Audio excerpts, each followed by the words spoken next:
তাহলে কি বলবে জানেন? দু যা বসে গেল, পড়োশির দুটা মহিলা বসে গেল, আর দিয়ে গল্প করতে শুরু। আজি বুবু আমার যে হদলার বাপটা আছে, একবারে লি কর্মা জি বুবু লি কর্মা, ইয়ার হই আমি ভাতটা খাচ্ছি রে বুবু, ইয়ার বাড়তে এসে জীবনে কোনোদিন সুখ শান্তিটা আমার হয় না রে বুবু, কোনোদিন সুখ শান্তি হয় না। হ্যাঁ, এই যে কথা শুরু করে দিলে, বুবু রে ইয়ার বাড়িতে যা আমি আছি তা আমি হই ভাত খাচ্ছি, আর যদি কোনো মানুষ হতো তো এই মরার কপালে কবে কি ঝাঁটা মেরে চলে যেত। এরে আমার মায়েরা, খালারা, এ আমার বোনেরা, দিদিরা, শোনেন মা আগে, ইয়া তো গরম পড়ছে রে বোন, আপনার স্বামী গরমকে গরম না মনে করে, রোদকে রোদ না মনে করে পূর্ণিয়ার বাজার চলে যায় মাছ খরিদ করতে। আমি দেখেছি ওরে আল্লাহ জালসা করে যখন ফজরের টাইমে বাড়ি আসি, সকালবেলাতে যখন কোনো টাইমে বাড়ি আসি, ওরে আল্লাহ রাস্তা চেনা যায় না, এমন ঠান্ডা, এমন ঠান্ডার সময় আমার কত ভাইকে দেখেছি সাইকেল নিয়ে, মোটর সাইকেল নিয়ে এত ঠান্ডাতে ও গোলাপবাগের মার্কেটে পৌঁছাচ্ছে। সূর্য না উঠতে উঠতে উঠতে মাছ গ্রামে বাড়িতে নিয়ে এসে হাজির হয়ে গেল। ওই বোনকে বলবো, বোন রে খবরদার দেখেন আপনার স্বামীর কত কষ্ট, এত ঠান্ডাতে আপনি আরামের ঘুমে বাড়িতে ঘুমিয়ে আছেন, আর আপনাকে খুশি করার জন্য আপনার স্বামী এত কষ্ট করে বাজারে চলে গেছেন।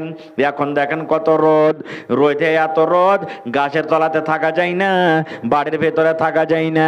আপনার স্বামী আপনাকে খুশি করার জন্য মাখনা তুলতে চলে যায়, আপনাকে খুশি করার জন্য চিনিয়া বাদাম তুলতে চলে যায়, আরো বিভিন্ন রকমের কাজে চলে যায়। দোকানে থাকার মন হয় না, তাও যারা দোকানদারি করে দোকানে বসে থাকতে হয়। এত কষ্ট করে রে মা, আর এত কষ্ট করার পর যদি আপনি তার না শুকরিয়া আদায় করেন, আল্লাহ রাব্বুল আলামিনকে এই জিনিসটা সহ্য হয় না। আল্লাহ রাব্বুল আলামিন এই গুনাহটার কারণে আপনাদেরকে জাহান্নামের আগুনে বেছে দিয়েছেন। এই জন্য স্বামীর নাশকরি করতে হবে না। হ্যাঁ, মেলায় ভাইও এমন আছে, স্ত্রীটাকে সব সময় রাখবে ওর পরে, কোনো জিনিস যখন চাইবে যে আমাকে কাপড় দাও, ব্লাউজ দাও, সায়া দাও, আমাকে কিছু নিয়ে এসে দাও, এরকম ভাবে যখন কিছু চাইবে তো রাখবে, কিনে দিবে না, বকখিলিগিরি করবে। তো ওই মা খালারাকে বলবো, যদি আপনার স্বামী বকখিলিগিরি করে, কাঞ্জস থাকে, কিরপিন থাকে, তাহলে কিছু কিছু করে স্বামীর মাল চুরি করতে পারেন আপনি। ফের কাল যায় করে 10,000 টাকার বান্ডিল না চুরি করে ফের চক না পালিয়ে যায়, এরকম না হওয়া চাই।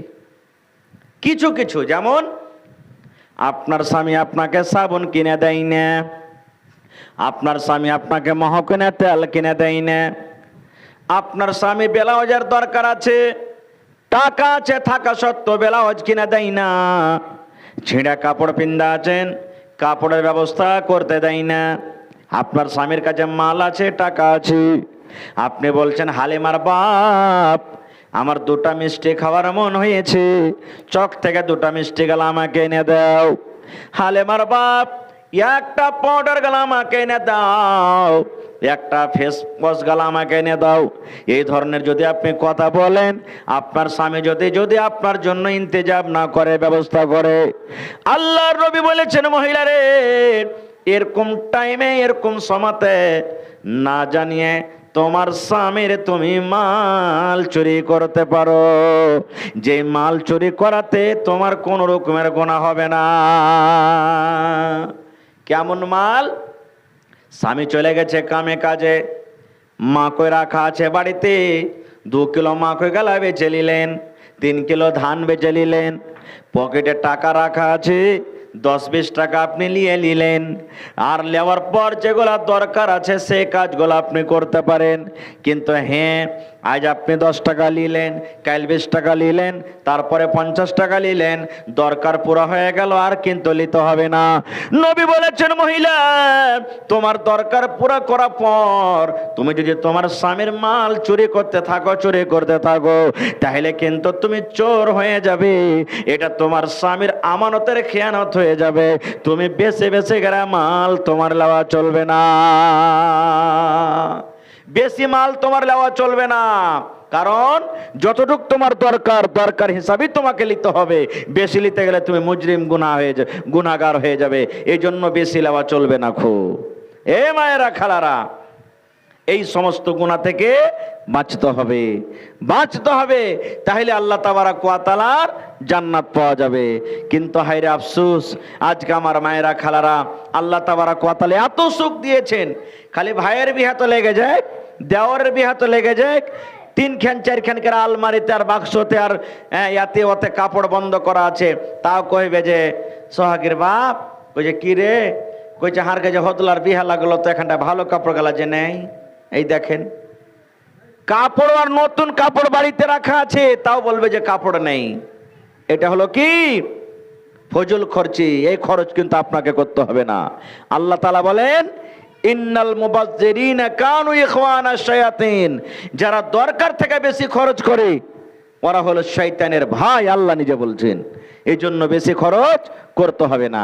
হ্যাঁ, পুরুষরাকে বলবো, আপনার বাড়িতে ফুল প্যান্ট আছে, বাড়িতে শার্ট আছে আপনার, যদি আপনি বলেন আল্লাহ আমি জুম্মার দিনের জন্য এক সেট কাপড় আলাদা করে রাখবো, আমি জুম্মা ছাড়া অন্য জিনিস অন্য দিন আর কোনোদিন পিনবো না, আমি এক সেট পায়জামা পাঞ্জাবি আমি সিলিয়ে নিব, জুম্মা করে আমি পিনবো, ঈদ বকরা ঈদে পিনবো, এটা আপনি করতে পারেন, এটা নেকির কাজ। এই কাজটাতে আপনার কিন্তু গুনাহ হবে না। কিন্তু কেমন করে ভাই গেলে পিনবে? আমাদের শেরশাহবাজিতে খাস করে বেশিরভাগ জায়গাতে যখন বিহারের বাড়ি যাবে, হাট যাবে, তখন একবার আয়রন করা ফিরনকে দিয়ে যাবে রে ভাই। আর যখন আল্লাহর ঘর যাবে, ওই নিড়েতে গেছিল, ধান কাটতে গেছিল, ওই গাঞ্জিটা যেটা একবারে দুর্গন্ধ করছে, ঘামে থাকা যায় না, ওইটা পিন্দা নামাজ পড়তে যাবে। এরকম আছে না নেই? জোরে বলেন, আছে না নেই? আল্লাহ রাব্বুল আলামিন কোরআনে বলেন, হ্যাঁ দুনিয়ার মানুষ, যখন তুমি মসজিদে এই নামাজ পড়িতে যাইবা, তুমি সুন্দর হয়ে মসজিদে নামাজ পড়িতে যাও, সুন্দর হয়ে যাও। তুমি টুপি যদি সুন্দর লাগে টুপি মাথায় দিয়ে যাও, তোমার পিরনটা যেটা সুন্দর আছে সুন্দরটা গায়ে দিয়ে যাও, তুমি যদি পারো তাঁতর লাগিয়ে লাও, সেন্ট মেখে লাও। আর যদি তোমার কাছে সেন্ট না আছে, তোমার স্ত্রীর কাছে মহাকইনা তেল আছে, ওই তেল গালাও কম করে তুমি একটু লাগিয়ে লাও, সুন্দর হ্যাঁ মসজিদে যাও। মেলায় জায়গাতে দেখবেন যে মুড়ি খাওয়ার টুপি মাথাতে দেবে, দেখেছেন? মুড়ি খাওয়ার টুপি দেখেননি? মুড়ি খাওয়ার টুপি রেখেছি আমি, ওর নাম ওই যে প্লাস্টিকের টুপি গেলা নেই, বলে তো মুড়ি খাওয়া হবে না? হবে না ডাক্তার সাহেব? হ্যাঁ, মুড়ি খাওয়া হবে ওগুলাতে। সুবহানাল্লাহ, ওগুলা টুপি কিনতে হবে না ভাই। আল্লাহর ইবাদত করবেন তো 10-20 টাকাতে একটা টুপি কিনতে পারবেন না জি? হ্যাঁ, ওই টুপিকে লিখছে নিজের চোখে দিয়ে নমাজ পড়া হইলো না, এখানে পড়া আছে, দিলে একবার সনসনিয়ে ছক্কা মেরে একবার টুপিটাকে সাইডে রেখে দিল, ওকে, ওর কোনো হেফাজত হয় না। এর জন্য ওগুলো টুপি খবরদার মাথায় দেবেন। আর একটা কথা বলি, এগুলো টুপি যদি মাথায় দিয়ে চলে যায় আমারকে গ্রাম বা শ্বশুরের বাড়ি, কোনো শরম লাগবে? আর ওইগুলো টুপি মাথায় দিয়ে শ্বশুরের বাড়ি যেতে পারবে কেউ? যখন শ্বশুরের বাড়ি যেতে পারবে না, তা আল্লাহর ঘরে কেমন করে চলবে? গাঞ্জি গায়ে দিয়ে শ্বশুরের বাড়ি কেউ যেতে পারবে? যেতে পারবে না, চলবে না। আচ্ছা, তো আল্লাহর ঘরে কেমন করে একটা গাঞ্জি গায়ে দিয়ে চলে যায় মানুষ? কত ভাইকে দেখবেন একটা খালি গাঞ্জিও না, একটা গামছা গায়ে দিয়ে দেয়, গামছা গায়ে দিলে চলে যায়, ওর প্যাট পিঠ সব উদাম, একটা গামছা গায়ে দিয়ে চলে গেল না। আল্লাহ বলছেন আমার ঘরে এসো, তুমি সুন্দর হয়ে যত সাজতে পারো একবারে সাইজা খুঁজে আমার ঘরে তুমি এসো। কিন্তু হায়রে আফসোসের কথা, আমরা মুসলমান এই কাজটা কিন্তু করতে পারি না খুব। ভাই মুসলমান, আল্লাহ তাবারক ওয়া তাআলার দরবারে যেতে গেলে আল্লাহ রাব্বুল আলামিন বলেন সুন্দর হয়ে তুমি এসো, সুন্দর হয়ে এসো। আল্লাহর ঘরে যত সুন্দর হয়ে যাবেন আল্লাহ তাবারক ওয়া তাআলা তত ভালোবাসবেন। মায়েরা খালারাকে বলবো, আমার মায়েরা খালারা শুধু যদি একটা শাড়ি পিন্ডা থাকে, ওই শাড়ি পিন্ডা তার যথেষ্ট নয়। আল্লাহর নবী বলেছেন, মহিলারে যখন তুমি নামাজ পড়বে, তুমি যে শাড়ি ব্লাউজ তোমার গায়ে আছে ওইটা তোমার জন্য যথেষ্ট নয়। তোমার বাড়িতে যদি বোরকা থাকে বোরকা পিন্দে লাও, আর যদি বোরকা যদি না থাকে, কম করে তোমার এই বাড়িতে চাদর আছে, ওড়নি আছে, দোপাট্টা আছে, এই ওড়নি চাদর, এই ওড়নি চাদর তুমি ওপর থেকে গায়ে দিয়ে নাও।